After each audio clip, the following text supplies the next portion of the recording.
Hello everyone and welcome back to the channel. In today's video, I'll be discussing arguably the biggest news that has come out in the last 24 hours, that Kayla Harrison has left PFL and Bellator to sign to the UFC and will be scheduled to fight Holly Holm at UFC 300 at 135 pounds. But before I, get into my thoughts, my feelings, what this means for the division, etc., make sure to hit the like button, smash the like button, hit the subscribe button. I think at the time of recording, I think I'm on about 145 subs. Let's see if we can, get that up to about 150. As I'm on the road to 1,000 subs this year. That's the main aim for this year. So make sure to hit the like button, share button, support it, retweet it, etc. And let me know what videos you also want to see on this channel as well. Yeah, let's get into the big news that Kayla Harrison has left Bellator, PFL to sign for the UFC, to fight in a division she has never made weight for, against a legend in Holly Holm. My initial reaction to this, I wonder how much Dana's paying her. I wonder how much he's paying her because, let's be honest, Bellator, the PFL merger, rumors of Saudis involved and stuff like that. Those fighters over there are getting paid. They're going to be getting paid. And it's not like people before would be going, see, there is no one for Kayla Harrison. That's why she needs to come over to the UFC. There's where the big matchups are. But I think people are a little bit mistaken because in the PFL, their tournament, she lost. She got viciously KO'd to lose that undefeated streak. And then afterwards, she decided not to compete in the league season, sort of went in, sort of fought fighters for like the big pay-per-views. So I think her last fight in PFL was against former UFC bantamweight Aspinall lad, which she won. I believe that fight was at a catchweight or at featherweight, if memory serves me correctly. But let me know in the comments if I've messed that up. Probably have. But yeah, she has moved, which surprised me, to be honest, because when Bellator and PFL merged, there was one super fight that we were thinking, yeah, that's happening. Kayla Harrison, Chris Cyborg. Been calling each other out, talking a little bit of, friendly smack talk on Twitter, nothing personal, just business. And you're thinking, well, now that they've merged, this fight is the closest one to happening. And like when you're thinking about, the big super fights left, especially in women's MMA, the options were kind of slim because you had either Cyborg, Harrison. Cyborg ain't coming back to the UFC, so she's not going to go rematch Amanda Nunes. Cyborg would never come back to the UFC, drop down to 35 and fight Valentina, etc. And I thought, you're not going to get any of the UFC women to hop over to Bellator and PFL, who are respectively at the top of their respective divisions. And I never expect Kayla Harrison to switch over to the UFC. The main reason why I'm surprised she has done this is because the UFC, they got rid of their featherweight division as soon as Amanda Nunes retired. When she retired after beating Irene Aldana last year, she was like double champion forever. And then shortly after that, Dana sort of went, yeah, there's no other featherweights, and plus the featherweights we do have, aren't at the level. So we just get rid of the division. And even now when the rankings come out, you've got two featherweights ranked at bantamweight who have not made bantamweight for, I think one of them has never made bantamweight in the UFC career. One notoriously struggles in hitting the 135-pound mark. So that's the big concern. That's probably the biggest concern of the Kayla Harrison, move, that she will be fighting 135 pounds. Unless she is super confident that she knows that she'll be able to successfully cut to 135 pounds without causing any everlasting damage to her body, I think just shows what type of athlete she is. Because in her, I'd say, I wouldn't say mixed martial arts, I'd say like a athlete career. When she won her medals with judo, she won it at 172 pounds. She fought at lightweight and at featherweight, like divisions that aren't now renowned to have that level of fighter. Yes, would there be more hype if Kayla Harrison was undefeated still? Yeah, I'd say so. But the fact is that you've taken arguably one of PFL's biggest stars over shortly after the merger, I think still shows that the UFC are still number one when it comes to the mixed martial arts game, that they are still the number one promoter that most fighters want to reach, get into. It's like the end goal is to get to the UFC. But yeah, so the fact is that she's here is big. It opens up a load of options now. The fact is that she is fighting Holly Holm. Holly Holm, that at her, I would be very disrespectful to say the twilight of her career, because which Holly Holm is, she's still been putting some really good performances. She's at the top of the division. Holly Holm came off a no contest loss to Bueno Silva, obviously after popping and stuff like that. And it's sort of weird because should she dominantly beat Holly Holm, which I think she will, depending on the weight cut. That will all depend on the weight cut. My mind will change it whether or not she'll win or not. But I think I'll have a more definitive idea when you see her on the scales and go, yeah, the cut looks good. You look healthy. You're not skin and bones. So it'll be very interesting to see how that goes. But the thing is, if she picks up a big win, who says that she doesn't get the next shot at the bantamweight belt against Raquel Pennington? Who says that? I know Juliana says I'm the number one. I'm injured. That's why we got those two fighting for it, because I'm injured. So she's thinking, yeah, I'm going to get the next shot. What happens if Kayla Harrison just smashes Holly Holm and she goes, no, I'm getting the shot because I'm the big name. I'm the big name. I've got history with Amanda, even though that it was very interesting. I don't know whether or not you guys would have seen Amanda Nunes's comments at UFC 297. She has not closed the door. She has not closed the door on making the UFC return.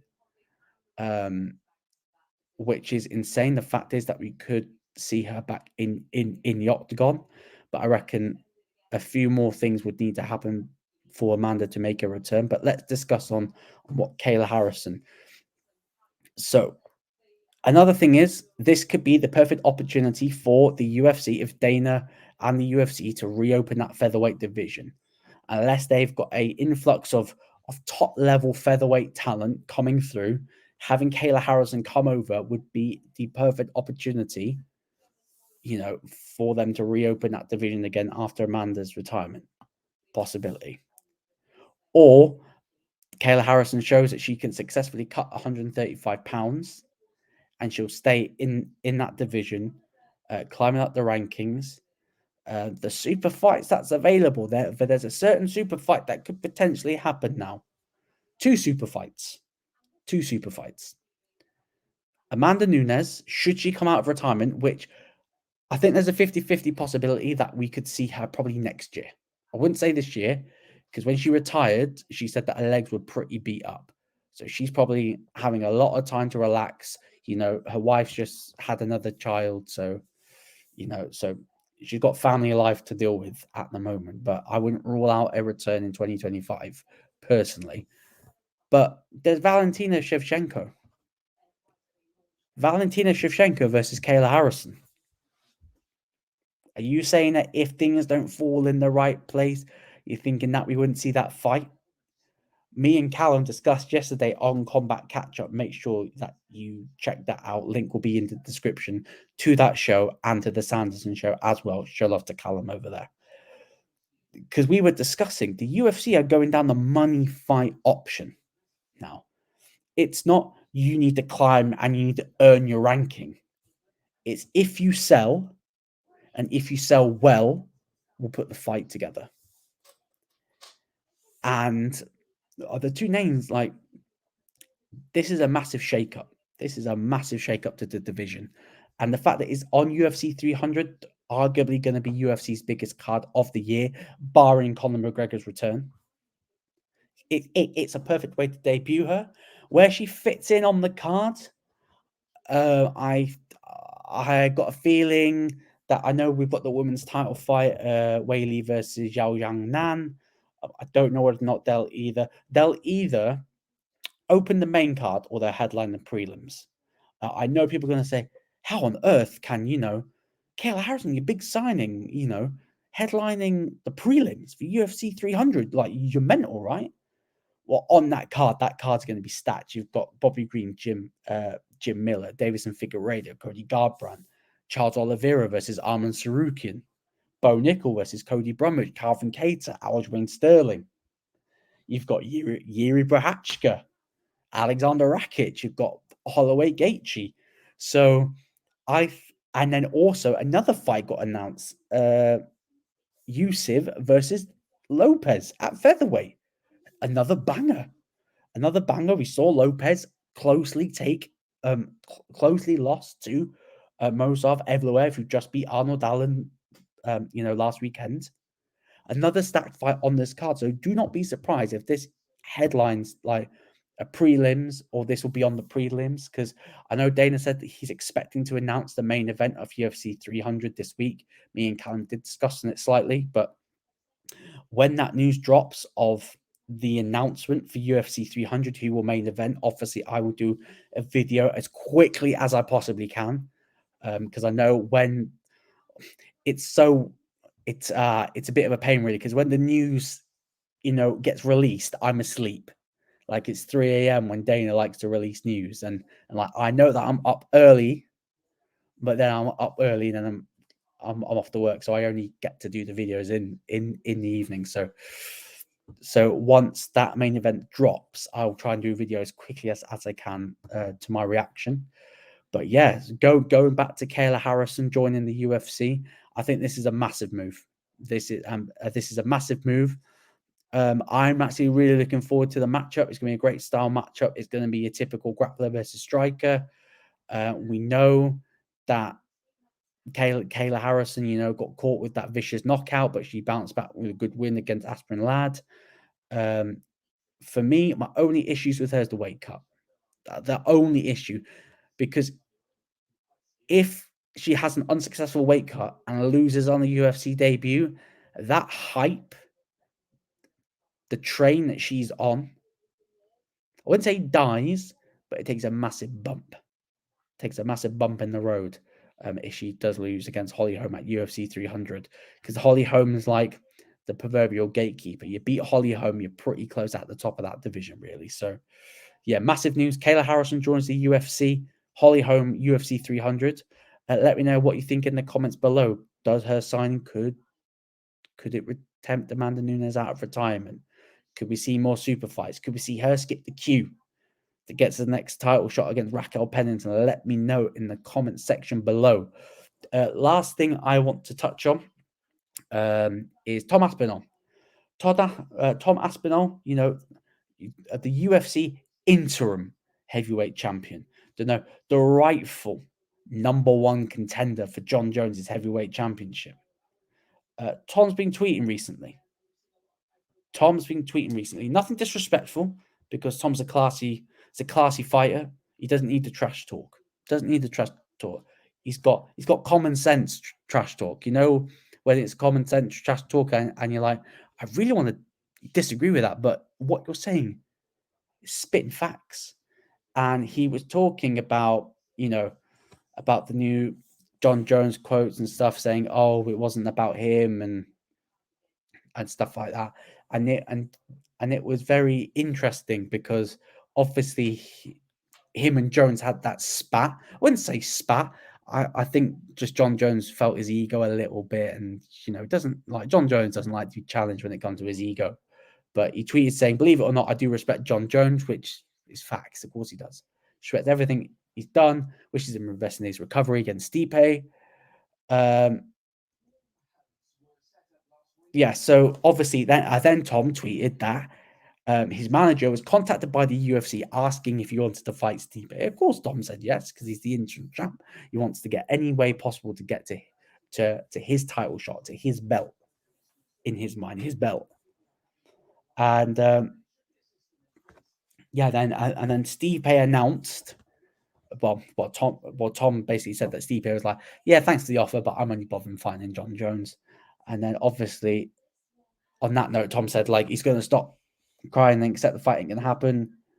Legend versus legend for the heavyweight title, maximum respect, guys. Yay! I don't know if that was a sarcastic yay, but let me tell you, Tom Aspinall, you may stop mentioning it about the heavyweight title, about you not getting your shot, but let me tell you, us fans are going to bang on about this because, as I said in my predictions video, like there'll be many rants this year about it. This is a disgrace, guys. This is a disgrace.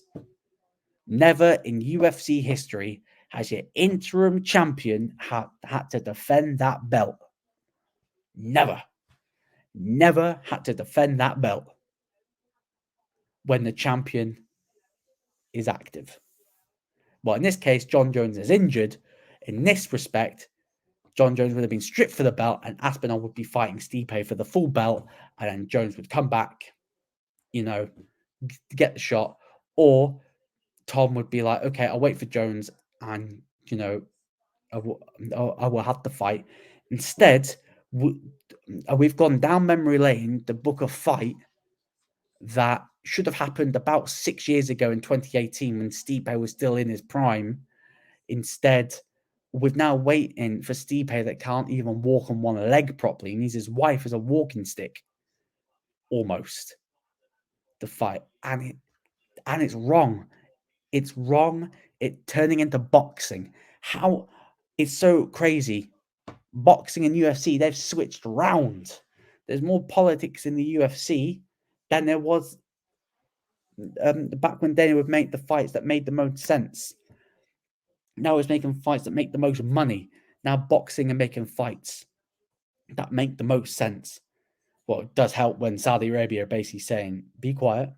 I'll add an extra zero on your check if it's going to keep you to hush. So for me, Tom, we know you are the number one contender. This is just a legacy fight.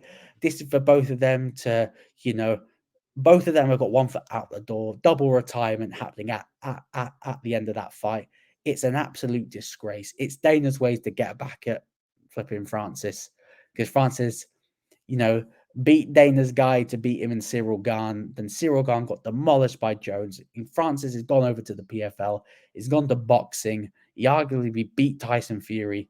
He's going to fight Joshua, making basically making a ton of cash, just making money, proving to some fighters grass is always greener on the other side. And Francis Ngannou is the lineal UFC heavyweight champion because he never lost the belt. Never lost the belt. And we know Dana can be a little bit of a bitter. Like, he can hold a grudge against a fighter that's wronged him. He can hold a grudge. And my word, is he holding the grudge. And he's taking out his frustration at Francis Ngannou on the heavyweight division in John Jones. He's using John Jones as the big bully. So, yeah, I'm going to defend this belt. I only want to defend it in my way, then bounce.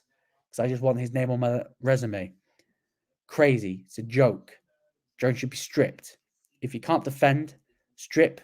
Come back when you're ready. Makes sense. Should make sense. But hey ho, UFC starting not to make sense.